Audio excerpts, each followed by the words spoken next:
राम सिया राम सिया राम जय जय राम। राम सिया राम सिया राम जय जय राम। राम सिया राम जय जय राम। राम सिया राम जय जय राम। राम सिया राम जय जय राम। राम सिया राम जय जय राम।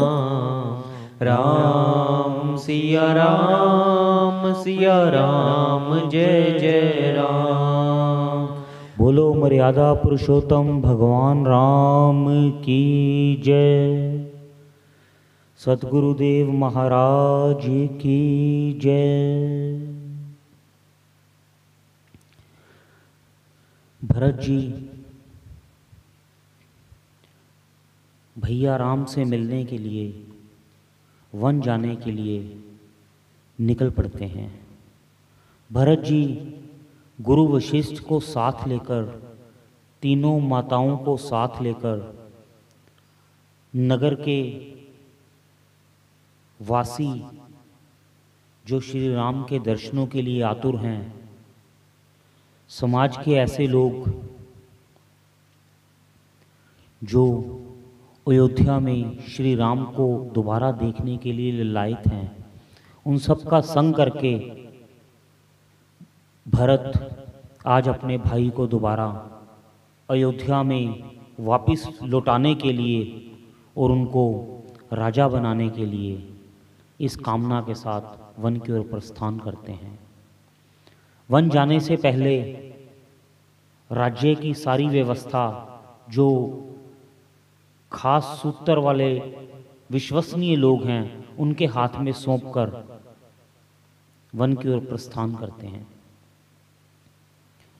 सभी अयोध्यावासी आज इतने प्रसन्न हैं कि आज हमें फिर दोबारा श्री राम सीता जी के दर्शन पाने का सुख मिलेगा। बहुत उत्साह और चाह के साथ दोबारा वन की ओर गमन करते हैं।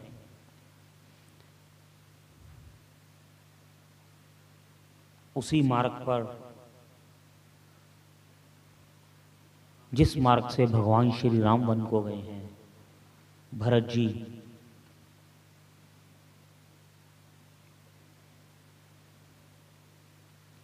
सबसे पहले श्रृंगवेरपुर के पास पहुंचते हैं। बड़ी चतुरंगी सेना को देखकर भीलों को ऐसे लगता है कि जैसे कहीं कोई सेना कहीं आक्रमण करने के लिए जा रही है। अपने राजा निषाद राज को जब इस बात का वो बताते हैं कि अयोध्या के ध्वज हैं और सेना सजी हुई जा रही है, एक बार तो निषाद राज को भी ये संशय हो जाता है, कहीं भरत ये अवसर पाकर राज्य के मध्य में आकर कहीं श्री राम से युद्ध करने के लिए वन में तो नहीं जा रहा। उसके मन में ये ना हो कि वहाँ पर श्री राम असहाय होंगे, अकेले हैं और मैं इस अवसर का लाभ पाकर वहीं पर सारा काम तमाम कर दूंगा। साथ ही निषाद राज ये भी सोच रहे हैं कि मैं भील जाति का हूँ, मेरी बुद्धि स्वभाव से ही कुटिल है। मेरे प्रभु राम हर समय अपने भाई भरत की प्रशंसा करते हैं, अक्सर वो उनको याद करते हैं और हमेशा यही कहते हैं कि भरत के समान दूसरा कोई भाई इस विश्व में नहीं हो सकता। फिर बिना कारण ही मैं उन पर संशय कर रहा हूँ। एक बार परीक्षा ले लेनी चाहिए। अब निषाद राज एक तरफ तो अपनी सभी सेना को तैयार कर लेते हैं धनुष बाणों के साथ कि अगर भरत जी का मन कहीं युद्ध की तरफ होगा तो मैं उनको यही रोक लूंगा। जब तक निषाद राज की तन में प्राण है तब तक ये सेना यहाँ से पार नहीं जा सकती। हाँ, यदि उनका भाव मंगल होगा, प्रेम वाला होगा, तो मैं यथा योग्य भरत जी का स्वागत करूंगा। इस भाव के साथ निषाद राज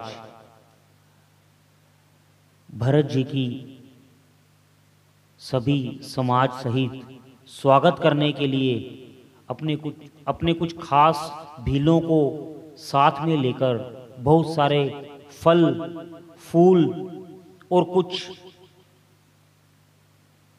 तामस भोग मछली वगैरह लेकर वहां पर जाते हैं,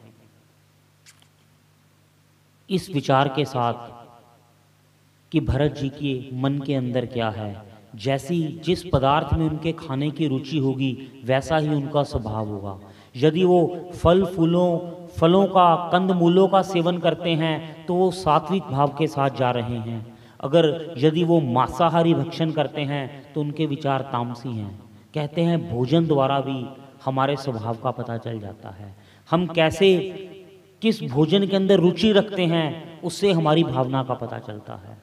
हम कैसे वस्त्रों को धारण करते हैं उससे भी हमारे स्वभाव का पता चलता है। हम कैसी वाणी बोलते हैं, हम किन बातों पे मुस्कुराते हैं, इससे भी हमारे चरित्र का पता चल जाता है। ये कुछ छोटी छोटी बातें हैं जो हमें श्री रामचरितमानस ज्ञान देती हैं जीव के स्वभाव को जानने के लिए। निषाद राज भरत जी के स्वागत के लिए आगे बढ़ते हैं और जैसे ही वो भरत जी के पास पहुंचते हैं, भरत जी को देखकर उनको बिल्कुल अपने प्रभु श्री राम जी की छवि दिखाई देती है।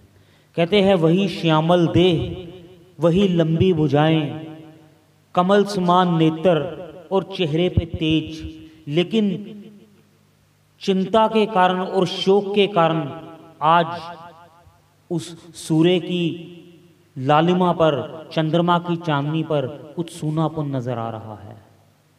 दूर से ही भरत जी को दंडवत प्रणाम करते हैं। भरत जी को पता लगता है कि ये निषाद राज मेरे भैया श्री राम के मित्र हैं और मेरे भैया राम ने उनको अपने हृदय के साथ, गले के साथ लगाया था। इस बात को जानते ही भरत जी के मन में उनके लिए श्रद्धा और भी बढ़ जाती है। निषाद राज गुहू भरत जी को प्रणाम करते हैं और भरत जी उनको उठाकर जोर से अपनी छाती के साथ लगा लेते हैं, मानो ऐसा आनंद ले रहे हों कि उन्होंने अपने भैया राम को ही हृदय के साथ लगा लिया हो। हे भैया, आप इतने भाग्यशाली हैं कि आप भैया श्री राम के मित्र हैं। आपको उनके दर्शन का सुख प्राप्त हुआ, आपको उनकी सेवा का अवसर मिला और मैं इतना अभाग्यशाली हूं कि मेरे कारण मेरे भैया आज वन वन भटक कर रहे हैं। वनवासी का भेष बनाया हुआ है, नंगे पांव हैं और वन में पैदल ही चलकर वो गए हैं। ये सब पाप की जड़ मैं ही हूं। मेरी माता की कुबुद्धि के कारण ये सब कुछ हुआ है। इस सब पापों की जड़ सिर्फ मैं हूं। अपने आप को बहुत तरह के दोष भरत जी देते हैं, लेकिन निषाद राज आज भरत को कहते हैं, नहीं भैया, आप ऐसा मत कहें। आपको तो मेरे प्रभु राम हमेशा अपने हृदय से लगाकर रहते हैं। वो जब भी बात करते हैं आपकी बात जरूर करते हैं। एक बार लक्ष्मण भैया ने मुझसे कहा था कि राम भैया ने कहा है कि भरत के समान आज तक कोई भाई संसार में नहीं हुआ और ना ही होगा। आप में उनका अथाह प्यार है, आप किसी भी तरह का शोक अपने मन में ना लाएं। श्री राम के मन में आपके लिए कोई भी द्वेष भावना नहीं है और वो तो माता के लिए भी बहुत अच्छा कहते हैं, होनी होकर रहती है, इसमें मेरी माता का कोई दोष नहीं है। उन्होंने किसी बात का दोष अपनी माँ को भी नहीं दिया। भैया राम के बारे में, उनके स्वभाव की ऐसी बातों को जानकर आज भरत उसके नेत्र अश्रुधारा से भर गए। मेरे भैया स्वभाव से ही नरम दिल हैं, बड़े कोमल हैं। अरे वो तो स्वप्न में भी किसी को पीड़ा नहीं दे सकते, बड़े से बड़े पापी के पाप उनको दिखाई नहीं देते। आज जितना बड़ा पापी मैं हूँ, ये मेरे भैया का बड़ा हृदय है कि उनको मुझ में भी प्रेम ही आ रहा है, ये उनका स्वभाव है।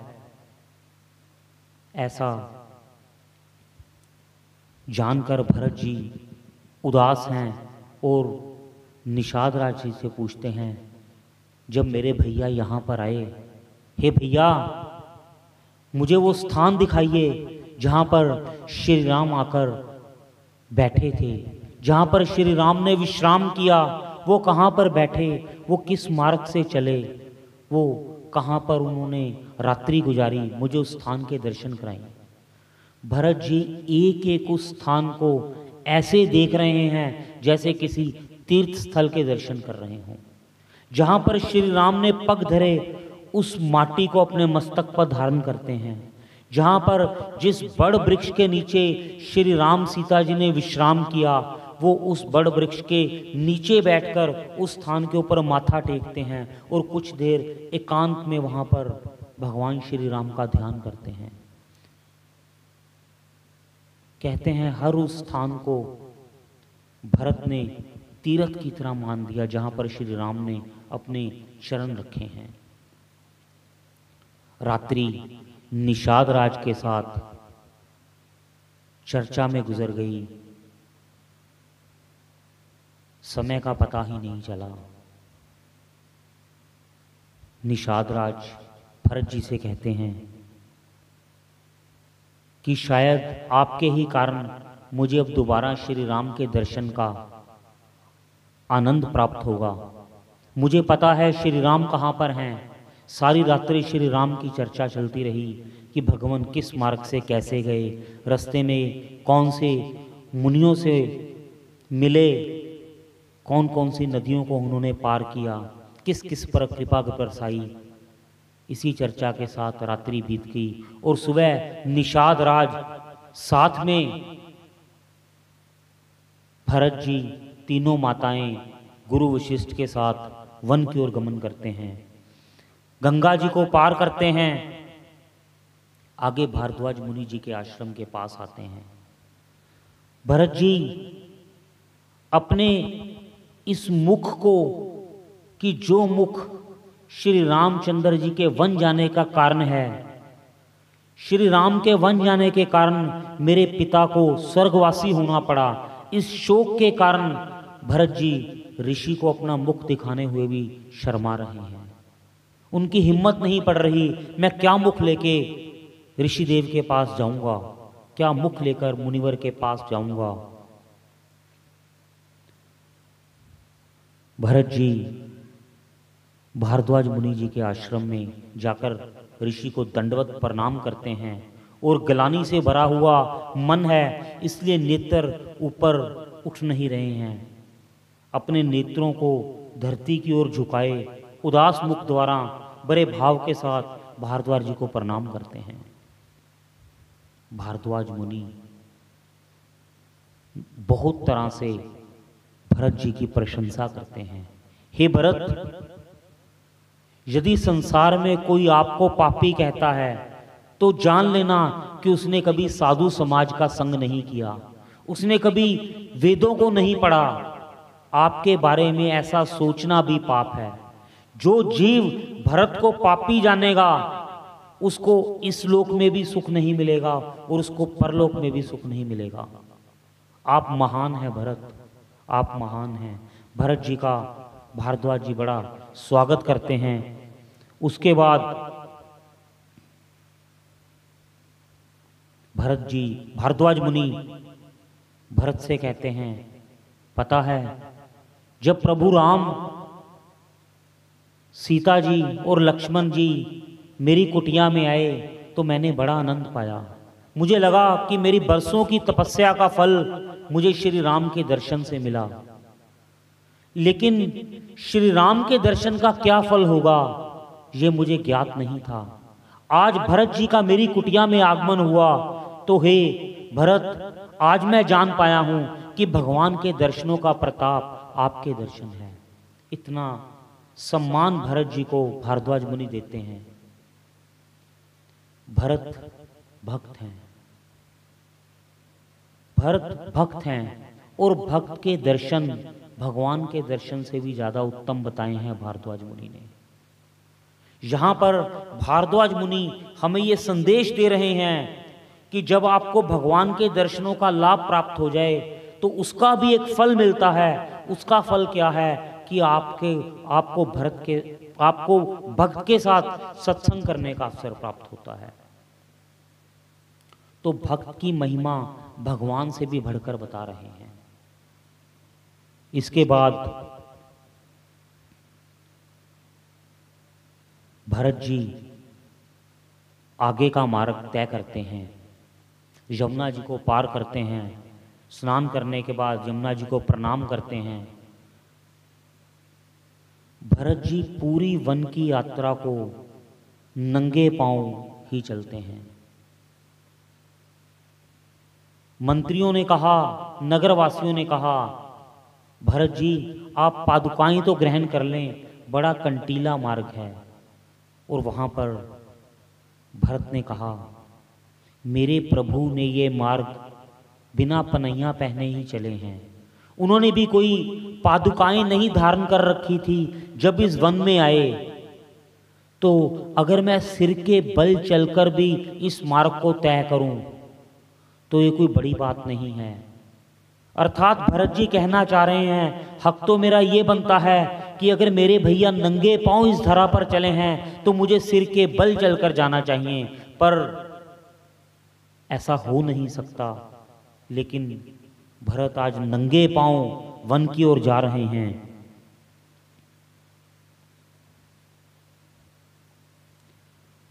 मार्ग में केवल फलों को और कंद को ग्रहण करते हैं, कोई भोजन सामग्री वो ग्रहण नहीं कर रहे। जब तक भरत जी वन की यात्रा में हैं, भरत जी ने सभी अन्न पदार्थों का त्याग किया। जिस प्रकार राम लक्ष्मण और सीता जी वन में रह रहे हैं, भरत जी उसी प्रकार उन्हीं का अनुसरण करते करते वन मार्ग में जा रहे हैं। हर स्थान को यहाँ जैसे ही गुहू बताते हैं कि यहाँ पर श्री राम ने विश्राम किया था, भरत जी दूर से ही उस स्थान को दंडवत प्रणाम करते हैं और उस स्थान की रज को अपने मस्तक पर धारण करते हैं। जिस स्थान पर श्री राम सीता जी ने विश्राम किया था, उस स्थान की भरत जी परिक्रमा करते हैं। अपने नेत्रों को अश्रुओं से बार बार भर के याद करते हैं, हाँ भैया मेरे कारण आपको इतने कष्टों को सहना पड़ा, मेरे कारण आपको ऐसे वन के कष्टों को सहना पड़ा। ऐसा मन में दुख लेकर और हर वक्त श्री राम को याद करते हुए वो चले जा रहे हैं। आज भरत जी के मन में एक ही बात चल रही है। जब वो चलते हैं तब भी श्री राम को याद कर रहे हैं, जब वो कहीं बैठकर मार्ग में विश्राम करते हैं तब भी सिया राम को याद करते हैं। सिया राम के अलावा उनके मन में और उनकी वाणी में और कोई भी बात नहीं है। भक्त हमेशा अपने भगवान को याद करते हुए हृदय द्वारा ही सारे मार्ग को तय करते हैं। भरत जी को वन में चलते हुए देखकर जितना अयोध्या का समाज साथ में है, माताएं साथ में हैं, गुरु वशिष्ठ भी साथ में हैं, वो सोचते हैं धन्य हैं भरत। आज तक हमने ऐसा कोई भाई नहीं देखा, आप धन्य हैं। अरे जिस राज्य को भोगने के लिए बड़े बड़े लोग ललायित हैं, आप उस राज्य को लेने के लिए एक क्षण भी नहीं सोचते और वन में निकल पड़ते हैं। वाह धन्य है ऐसा भाई। सब भरत जी की प्रशंसा करते हैं। माताएं भी भरत जी को अपने मन द्वारा आशीष देते हैं। आज इस संसार में भाई के साथ प्रेम की जो उपमा है वो भरत और राम जी के द्वारा दी जा सकती है। इससे बड़ी कोई उपमा नहीं है। परंतु जहां सब भरत जी को देखकर प्रसन्न हैं, उन्हें दिल से आशीष दे रहे हैं, वहीं पर आज देवताओं के मन में बड़ी चिंता है। इंद्र देवता जब देखते हैं कि भरत वन को जा रहे हैं तो वो अपने गुरु बृहस्पति जी से कहते हैं, लगता है कि अब बना बनाया काम बिगड़ने वाला है। भरत भक्त हैं श्री राम के और राम भक्तों के अधीन हैं। अगर भरत जी ने जाकर प्रभु को वापिस अयोध्या आने की प्रार्थना कर दी तो आज भगवान भगत की बात को माने बिना रह नहीं सकते। प्रभु का तो स्वभाव ही ऐसा है, अहम भक्त पराधीना। भगवान तो भक्त के पराधीन हैं। हे गुरुदेव, हे बृहस्पति जी, कुछ ऐसा कीजिए जिससे भरत मार्ग में ही रुक जाए और श्री राम तक ना पहुंच पाए। आज गुरुदेव बृहस्पति इंद्रदेव को समझाते हैं कि सावधान इंद्र, पहले जो तुमने सरस्वती को भेजा था वो तुमने श्री राम के कार्य में बाधा डाली थी, तो भगवान ने तुमको क्षमा कर दिया। भगवान ने उसके लिए तुमको कोई दंड नहीं दिया, लेकिन जो भगवान के भक्त का अपराध करता है भगवान उसको कभी क्षमा नहीं करते। यहां पर उदाहरण देते हैं कि जैसे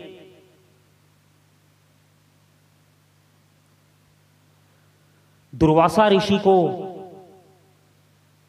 भगवान के पास जाने पर क्षमा नहीं मिली थी, अम्बरीश जी ने ही उनको क्षमा किया। दुर्वासा ऋषि ने अम्बरीश जी का अपराध किया था और अम्बरीश जी की रक्षा करने के लिए भगवान का सुदर्शन चक्र उनके पीछे लग गया।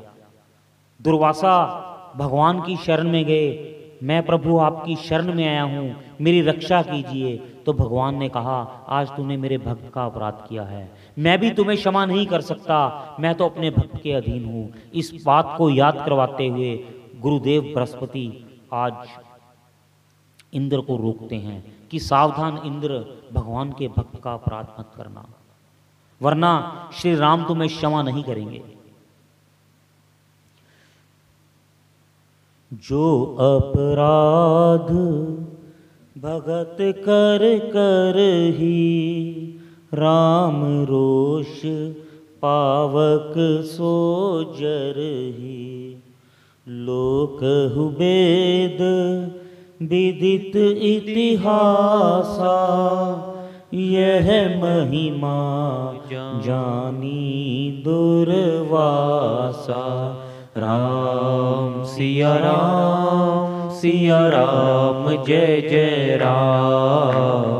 राम सिया राम जय जय राम।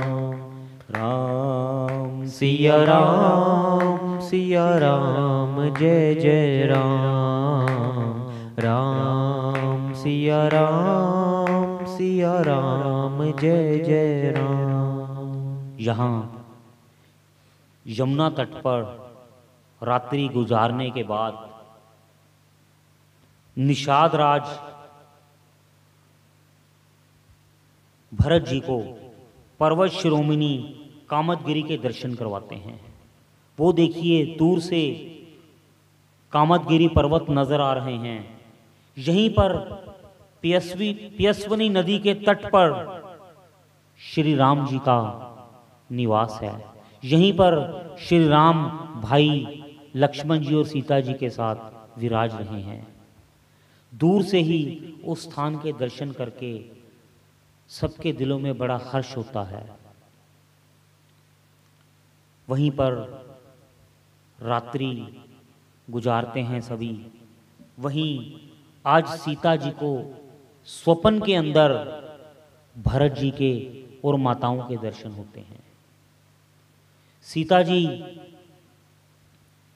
श्री राम से कहती हैं, स्वामी आज स्वप्न में मुझे ऐसा अनुभव हुआ कि भैया भरत वन की ओर आ रहे हैं,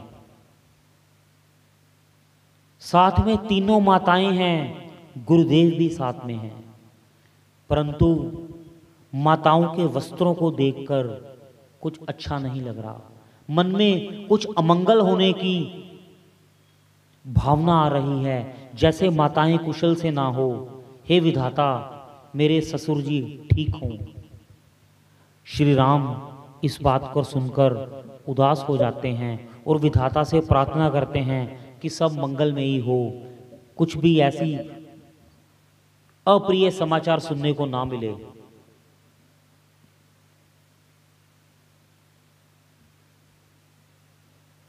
उसके बाद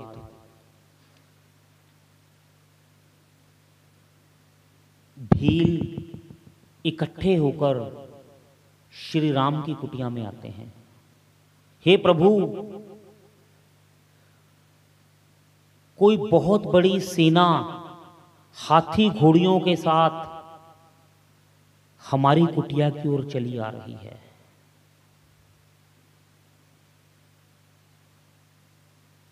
ऐसे लगता है घोड़ों की टापों से हमारे पक्षी डर रहे हैं, हमारे पशु डर रहे हैं। जब हमने पास जाकर देखा तो कोई बहुत चुतरंगी सेना है। लक्ष्मण जी कुछ भीलों के साथ जाकर उसको देखने आते हैं। देखते हैं दूर से, ये तो अयोध्या की सेना है। लगता है भरत आज युद्ध करने के लिए हमारे पास आ गया है। लक्ष्मण जी बिना ही सोचे, बिना ही विचार किए क्रोध में आ जाते हैं। हे भैया, तब तो मैं चुप रहा, पर अब मैं चुप नहीं रहूंगा। अगर भरत के मन में जरा सा भी राज्य का मद हुआ तो भैया मुझे आपके चरणों की सौगंध है, मैं आज उसको जीवित नहीं छोड़ूंगा। भगवान राम उसको रोकते हैं। हे भरत, बिना सोच विचार के ऐसा मत किया करो। लक्ष्मण फिर कहते हैं, भैया यदि रज को कोई जोर से पैर मार दे तो वो भी धूल मस्तक पर चढ़ जाती है। धूल भूल जाती है कि वो रज है, उसका कार्य सिर्फ पैरों के साथ ही लगे रहना है, उसकी भी बुद्धि भ्रष्ट हो जाती है। अरे राज्य मद तो ऐसा मद है किसको नहीं होता। भैया अवश्य भरत को राज का मद हो गया है, लेकिन इस बार उसको मैं दिखाऊंगा कि उसने किसके साथ पंगा लिया है। इसकी अब की बार मैं उसको छोड़ूंगा नहीं, आप बीच में मत आना। जब लक्ष्मण तरकस कस लेते हैं, धनुष बाण को उठा लेते हैं, तब एकदम आकाशवाणी होती है, लक्ष्मण सावधान,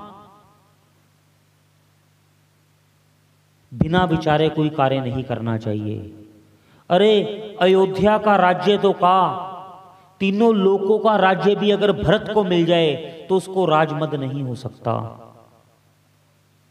ब्रह्मा विष्णु महेश का पद भी अगर भरत को मिल जाए तो भी उसको अभिमान नहीं हो सकता।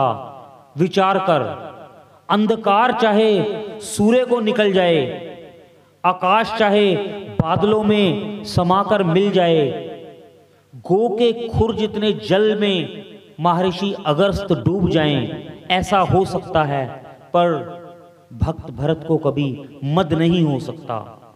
ऐसी आकाशवाणी होने पर लक्ष्मण जी रुक जाते हैं और भगवान राम तभी लक्ष्मण को कहते हैं, हे भाई, कोई भी कार्य जल्दी में नहीं करना चाहिए। मुख से निकली हुई वाणी और तर्कश से निकला हुआ वाण कभी दोबारा वापस नहीं आता। हर कार्य सोच विचार कर करना चाहिए। अब आकाशवाणी की बात को सत्य मानते हुए लक्ष्मण चुप होकर बैठ जाते हैं और भरत जी बिल्कुल श्री राम की कुटिया के समीप आ गए हैं। दूर से ही सोचते हैं कि मैं क्या मुख लेके अपने भाई के पास जाऊंगा, मैं कैसे अपना मुख दिखाऊंगा। मेरे भैया तो बड़े दयालु हैं, उनका हृदय बहुत बड़ा है, वो मेरे पापों को अवश्य ही माफ कर देंगे, परंतु मैं उनकी दया का पात्र भी नहीं हूँ। जो पाप मेरे द्वारा और मेरी माता द्वारा हुआ है वो क्षमा करने योग्य नहीं है। हमारी वजह से आज पूरी अयोध्या अनाथ हो गई है, पिताजी का परलोकवास हो गया है और मेरे भैया जो स्वर्ण सिंहासन पर बैठने वाले थे, आज पर्णकुटी के अंदर पत्तों के सिंहासन के ऊपर आराम कर रहे हैं। मेरी भाभी, जिसने कभी पुष्पों से नीचे कभी पाँव नहीं रखा था, आज वो वन की कंटीली झाड़ियों में नंगे पाँव घूम रही है। इस सब का कारण मैं हूँ, लेकिन फिर भी अपने ऊपर अपने भाई का प्रेम जानते हुए स्नेहवश भरत जी उस बड़ के वृक्ष के दर्शन करते हैं जहां पर भगवान राम बैठते हैं। उस बड़ के वृक्ष के नीले पत्ते हैं जो बहुत ही मनोहर हैं। लाल रंग के फल उस वृक्ष पर आते हैं। नदी के समीप ऐसा सुंदर मनोहर मनोरम दृश्य देखकर भरत जी को कुछ सुकून मिलता है और भरत जी दूर से ही जाकर श्री राम लक्ष्मण जी से बात कर रहे हैं और भगवान राम की पीठ है, पीछे से भरत जी दंडवत लेट जाते हैं, प्रणाम भैया प्रणाम। लक्ष्मण जी भरत जी के दर्शन कर रहे हैं और राम भैया को कहते हैं, भैया भरत भैया आपको प्रणाम कर रहे हैं। जैसे ही श्री राम पीछे मुड़कर देखते हैं, उठाकर भरत को अपने हृदय के साथ लगा लेते हैं। आज भक्त और भगवान दोनों के नेत्रों में प्रेम अश्रु हैं। ऐसा दृश्य जिसको देखकर आज देवता भी फूल बरसा रहे हैं। श्री राम ने अपने भाई भरत को उठाकर हृदय से लगा लिया।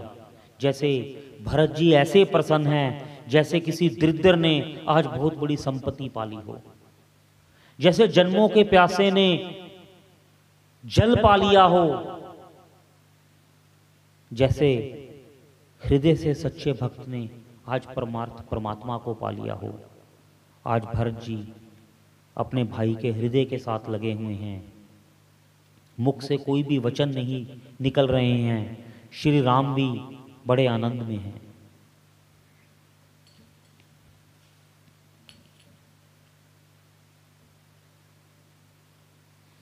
मलिन प्रीत किमि जाए बखानी, कवि कुल अगम करम मन बानी। परम प्रेम पूरन दो भाई, मन बुद्धि चित अहमति बिसराई।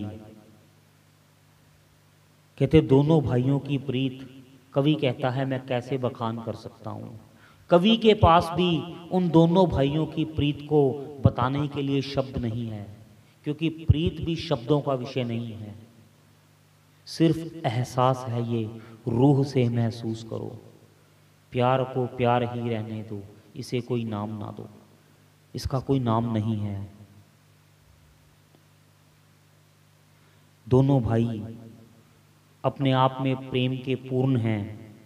बुद्ध, मन, बुद्धि और चित्त, ये तीनों से परे की बात है।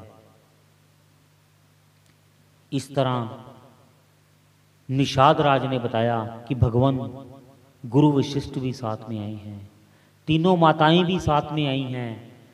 गुरु का आगमन सुनकर भगवान राम बड़े प्रसन्न होते हैं। भाई लक्ष्मण के साथ और कुछ अपने वहाँ के ऋषि कुमारों को साथ लेकर गुरु के स्वागत के लिए श्री राम दौड़कर बाहर जाते हैं। अपने गुरु को देखकर भगवान राम उनको प्रणाम करते हैं। गुरु वशिष्ठ श्री राम का बड़ा स्वागत करते हैं और माताओं को देखते हैं तो आज श्री राम का मन भर आता है। माताओं को श्वेत वस्त्र धारण किए हुए आज श्री राम को उस बात का एहसास हो जाता है कि जो देवी सीता रात को स्वप्न की चर्चा कर रही थी। हृदय दुख से भर आता है कि ये क्या हो गया विधाता, मेरे पिता मुझे छोड़कर चले गए।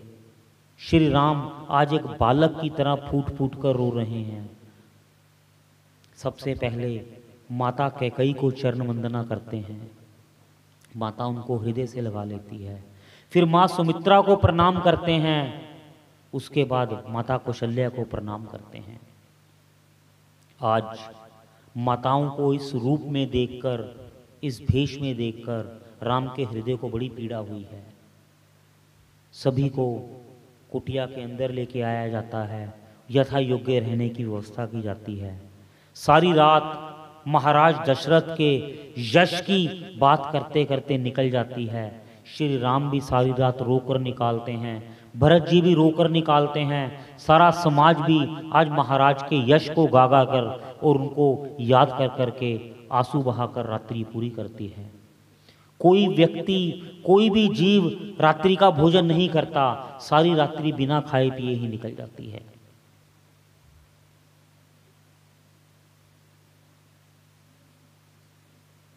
इसके बाद सुबह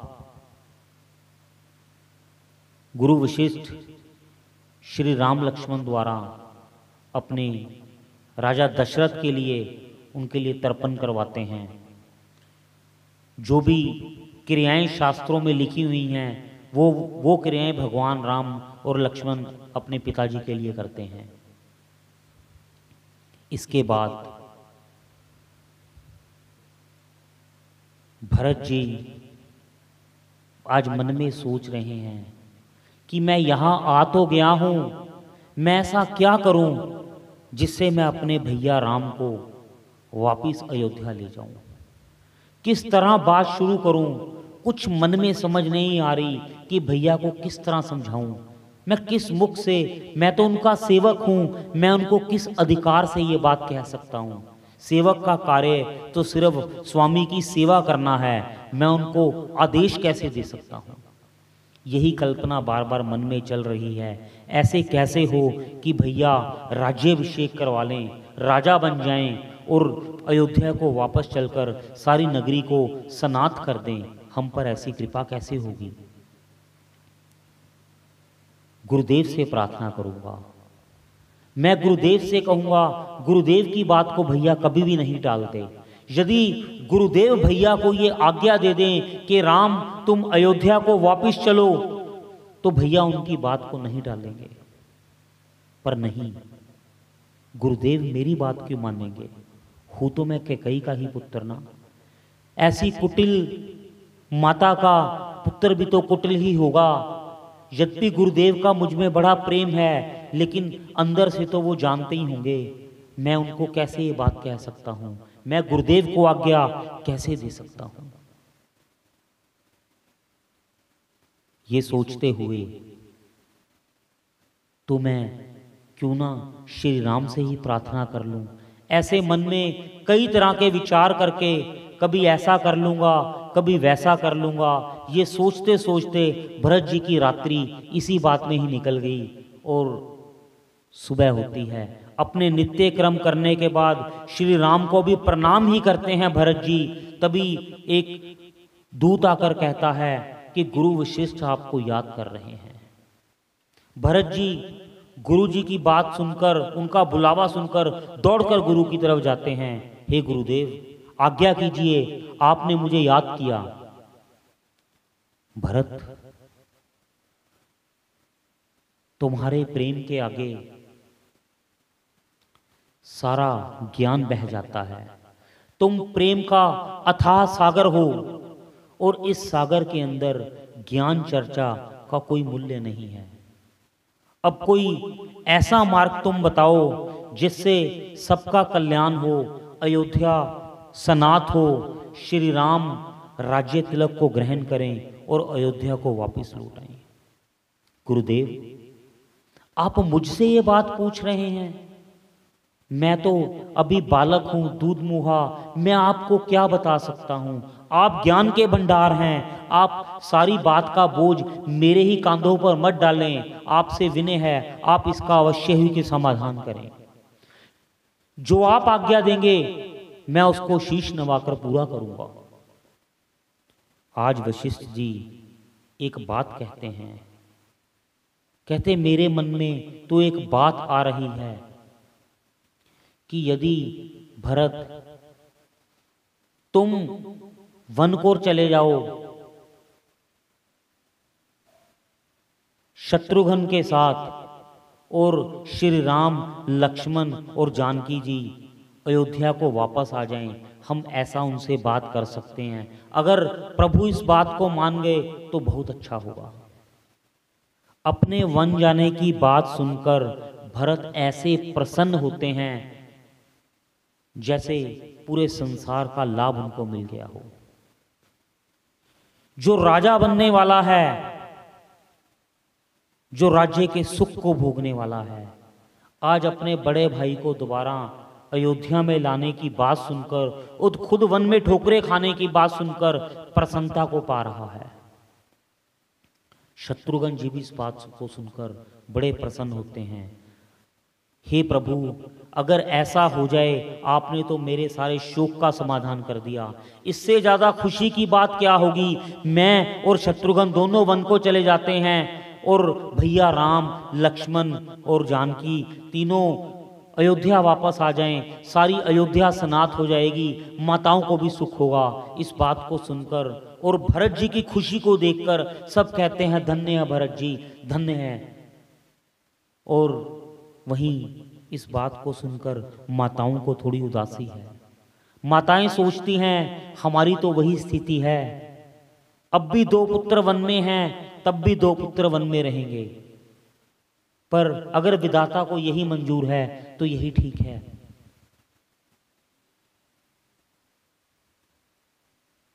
गुरुदेव, आप इस बात को भैया से कहिए। इस चर्चा के साथ श्री राम सभा में आते हैं। गुरु वशिष्ठ भरत जी के सारे मन की व्यथा को श्री राम को बताते हैं। हे राम, भरत जैसा तेरा कोई भक्त नहीं है। भरत की सारी बातों को भगवान तो पहले ही जानते हैं। भक्त के हृदय की बात भगवान से ज्यादा कौन जा सकता है। आज भरत को रोता देखकर और भरत के ग्लानि से भरे हुए मन को देखकर भगवान एक मीठी वाणी कहते हैं। हे गुरुदेव, आप जो आज्ञा दें मुझे वो मंजूर है। जो आपकी आज्ञा होगी हम चारों भाई उसको बिना विचार किए पूरा करेंगे, ये मेरा प्रण है।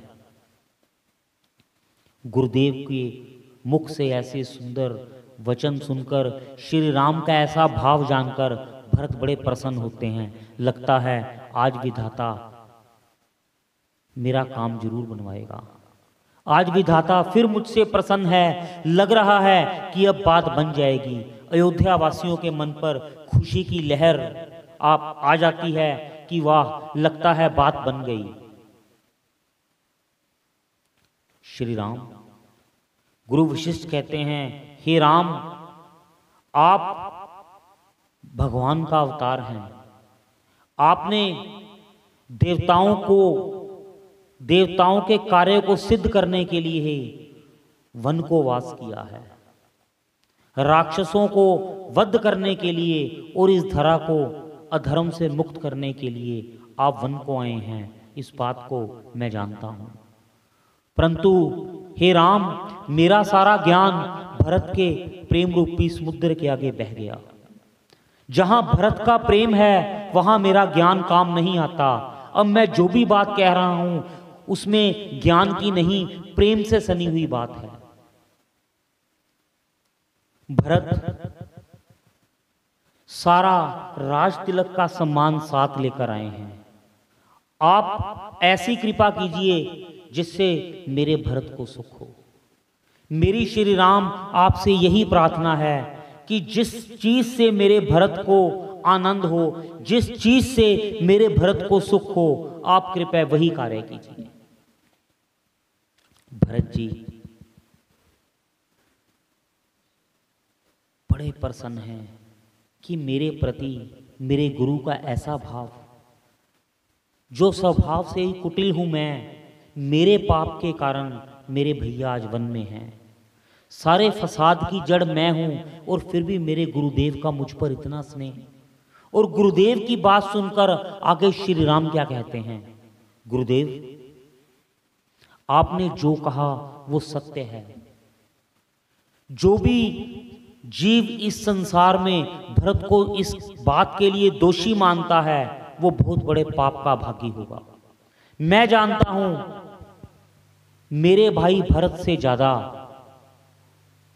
अच्छा, पुण्यवान, दयालु, शील, विनम्र तीनों लोकों में कोई नहीं है। इस बात में कोई शंका नहीं है। स्वयं ब्रह्मा, विष्णु, महेश जिसके स्वभाव की और चरित्र की प्रशंसा करते हैं वो मेरा भाई भरत है।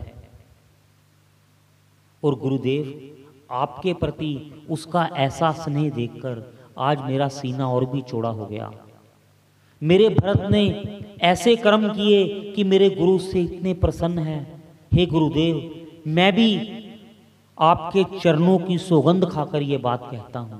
आज श्री राम अपनी वाणी को एक सौगंध के साथ बांध रहे हैं। श्री राम ने कोई भी ऐसी बात नहीं जो आज तक मुख से कही हो और पूरी ना की हो। श्री राम भरत जी की बात को सुनकर, अपने गुरु द्वारा अपने भाई की प्रशंसा को सुनकर बड़े खुश हो रहे हैं। आज भाई भाई की प्रशंसा सुनकर खुश नहीं होता। और श्री राम अपने गुरु के मुख द्वारा अपनी भाई की प्रशंसा से इतने प्रसन्न हो रहे हैं, यद्यपि वो हर बात को बिना ही किसी बात के पूरा करते हैं, बिना किसी सौगंध के पूरा करते हैं, लेकिन उनकी प्रसन्नता की कोई सीमा नहीं है। इसलिए वो कहते हैं, हे गुरुदेव, आज मुझे आपके चरणों की सौगंध है कि जो मेरा भाई भरत कहेगा मैं वही करूंगा। चाहे मेरा धर्म चला जाए, चाहे मेरी नीति चली जाए, लेकिन मुझे आपके चरणों की सौगंध है। जो मुझे भरत आज्ञा देगा और जो भरत मेरे को कहेगा मैं उसी को बिना सोचे और विचार किए मान लूंगा। एक तरफ वशिष्ठ जी का प्रेम भरत के लिए और दूसरी तरफ अपने प्रभु श्री राम का स्नेह भरत जब देखते हैं तो आज उनकी आंखें प्रेम अश्रु से भर आती हैं। आज भरत जो अब तक सिर्फ भक्ति रस में डूबे हुए थे, सेवा रस में डूबे हुए थे अपने भगवान श्री राम की, आज उनको एक ओली दृष्टि मिलती है सोचने की। श्री राम अयोध्या आए, इसमें भरत को सुख है। श्री राम राजा बने, इसमें भी भरत कहते हैं कि मुझे सुख है। क्या मैंने कभी मेरे स्वामी के सुख के बारे में सोचा? आज भरत अपने मन में ही सोच रहे हैं। निश्चित तौर पर मेरे कहने पर मेरे भैया राम अभी राज्य तिलक को स्वीकार करेंगे। मेरे कहने पर मेरे भैया राम अभी पिताजी के वचनों को छोड़कर अयोध्या में वापस चलने को तैयार हो जाएंगे। मैं इस बात को जानता हूं, इसमें कोई संदेह नहीं है। क्या सेवक का यही धर्म है? सेवक को तो वो कार्य करना चाहिए जिससे उसके स्वामी को सुख मिले। आज गुरु वशिष्ठ का प्रेम देखकर गुरु वशिष्ठ ने भरत जी से प्रेम में अपने ज्ञान को छोड़ दिया। गुरु वशिष्ठ ने जो बात कही वो कोई राजनीति से जुड़ी हुई नहीं थी, ना ही वो ज्ञान के मार्ग पर कोई उत्तम बात थी, लेकिन प्रेम के आगे गुरु वशिष्ठ जैसे ऋषि ने भी आज अपने आप को समर्पित कर दिया। और मर्यादा पुरुषोत्तम श्री राम ने भी भरत की भक्ति और प्रेम के आगे आज अपने आप को समर्पित कर दिया।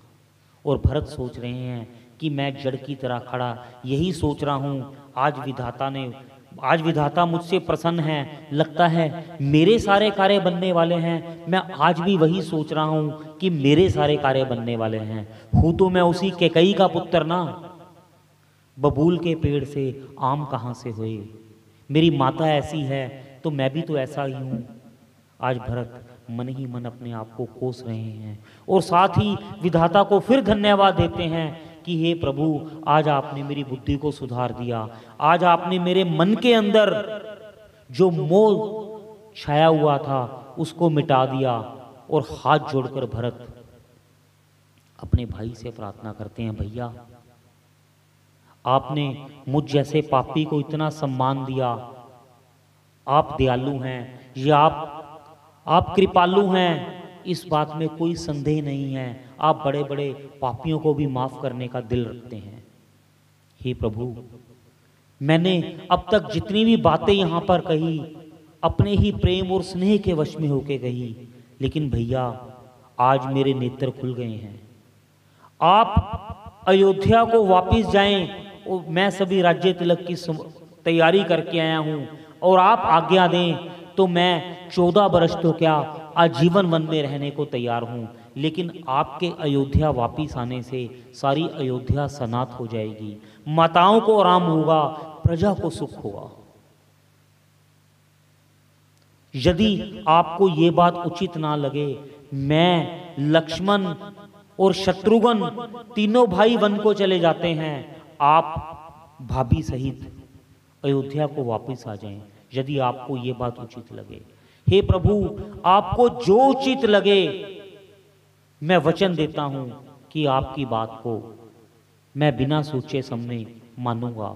हे प्रभु, मैं अज्ञानी हूं, ना मुझे नीति का पता है, ना मुझे धर्म का पता है। मुझे अपना छोटा बालक जानकर मेरे मुख द्वारा कही हुई बातों का एक क्षण के लिए भी क्रोध मत करना। मुझे क्षमा कर देना, बुरा मत मानना। अभी भी मेरी वाणी में सिर्फ मेरा ही सुख निमित्त है, पर प्रभु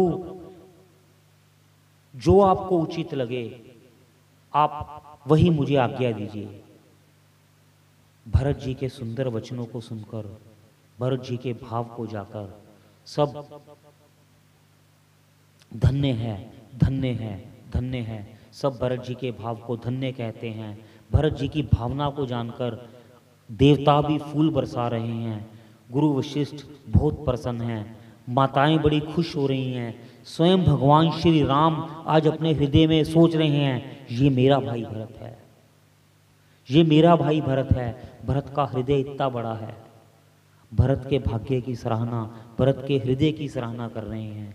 अभी ये चर्चा चल ही रही थी, तभी एक दूत आकर बताता है कि मिथिला नरेश महाराज जनक रानियों सहित और अपने गुरु सहित वन में पधार चुके हैं और आपकी कुटिया के बिल्कुल पास है। राजा जनक का आना सुनकर श्री राम और गुरु वशिष्ठ बड़े प्रसन्न होते हैं और गुरु वशिष्ठ के कहने पर उनके आने के स्वागत की तैयारी शुरू करते हैं। इसके आगे की कथा, राजा जनक के आने के बाद क्या होता है, भगवान श्री राम भरत जी से क्या कहते हैं और अंत में किस प्रकार श्री राम अपने भक्तों पर कृपा करेंगे, इसकी चर्चा हम कल करेंगे। भज श्री राम, भज श्री राम, श्री राम जय राम जय जय राम। भज श्री राम, भज श्री राम, श्री राम जय राम जय जय राम।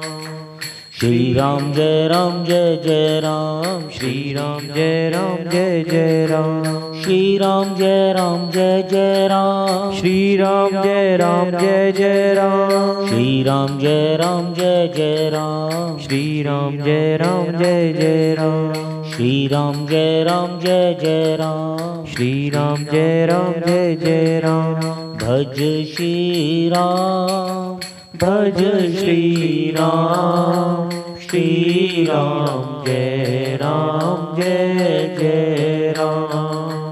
भज श्री राम, भज श्री राम, श्री राम जय राम जय जय राम। जय जय श्री राम। हर हर महादेव।